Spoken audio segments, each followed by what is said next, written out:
空の便では鹿児島や宮崎など九州地方の空港を発着する便で欠航が相次いでいます。今日日本航空は112便が欠航し、明日も60便が欠航します。全日空も今日は28便、明日は79便、さらに明後日も5便の欠航が決まっています。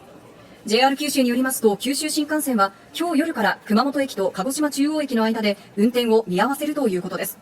この区間では明日も始発から運転を見合わせるほか、博多駅と熊本駅の間についても始発から運転を見合わせる可能性があるとしています。また東海道新幹線は30日から来月1日にかけて、山陽新幹線は明日夜から31日にかけて、全線もしくは一部区間で計画運休などを行う可能性があると発表しています。